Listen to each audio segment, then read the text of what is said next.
Hello and welcome back to Bad Reviews. Today I saw an interesting tweet that really irritated me. I've been out of the comics game for a while overall, and I'm sorry you're going to hear my mouse clicking occasionally. And now that I've acquired a large collection of comics, I've been kind of getting back into it. That's why I started doing reviews, because I really miss having comics. I had a passion for the hobby, and it was something I really cared about.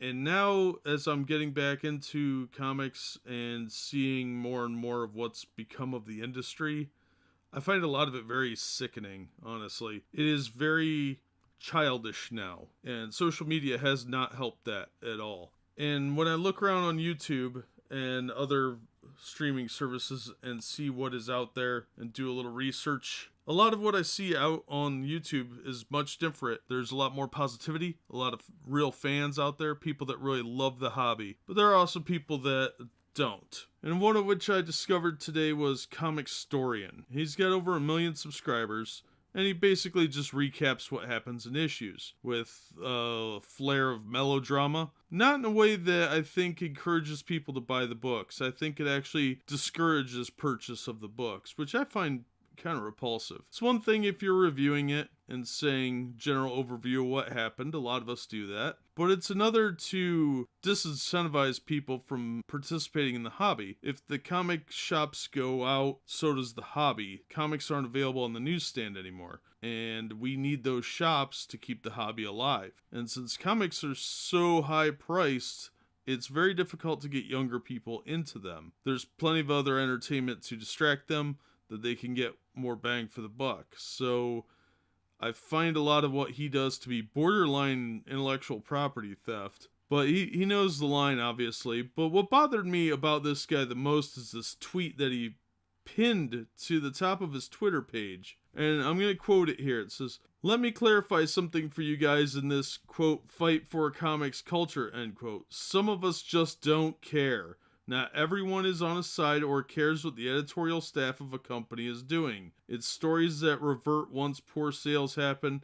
I just don't buy or discuss books I didn't enjoy." Now, I don't know what kind of person this individual is, but that's a pretty scummy thing to say. If you don't care about what the editorial staff is doing, then the series will probably get canceled if it's not good. And that means that's one less book available, one less hero out there to inspire some kid to take up the hobby or inspire them to go into science or engineering or whatever. I think that's a pretty crappy thing to say. And it sounds like he's trying to be a fence sitter. And quite honestly, most of the time that kind of annoys me because it's usually very disingenuous. And here I find it to be very disingenuous too. Aside from his stupid purple hair, I don't think that he actually does care about the hobby, and he's just doing this for the money. I've watched some of his videos, and that's what it looks like. I think he's a little pretentious too, but that's okay. And I'm not impressed with this. I think that's a very disingenuous thing to say when you have 1 million subscribers who are watching you, listening to you talk about books that they're apparently not buying. Because if you have 1 million subscribers, you could push people to buy books, and they will listen to your recommendations. And that's fine. I don't care if he likes the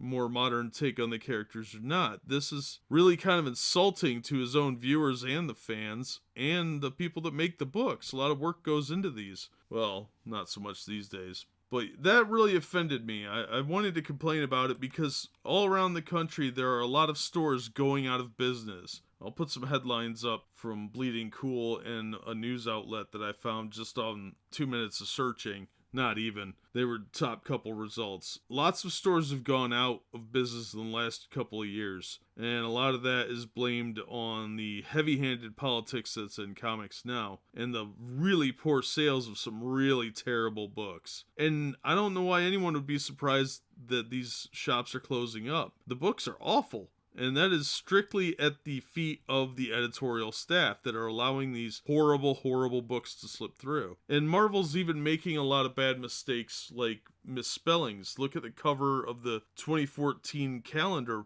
book they put out. They misspelled calendar on the cover. Are you kidding me?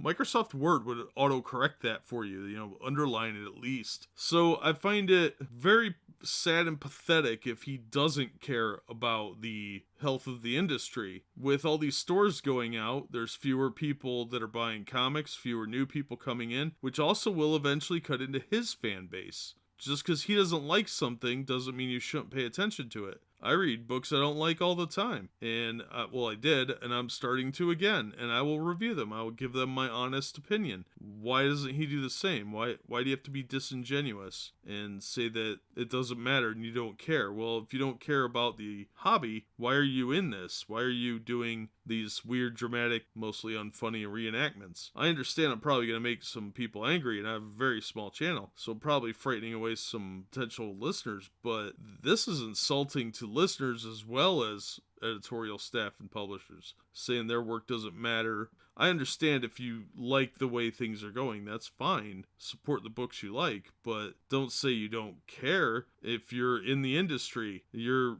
professional of some capacity. If your entire business is being called Comicstorian, you should have some kind of dog in the fight for good books. You should be able to point out good books and bad books. I think this is a really pathetic thing, especially with all these stores closing, people losing their jobs. There are real world effects here, and it's the industry as a whole needs to know if what they're doing is good or bad.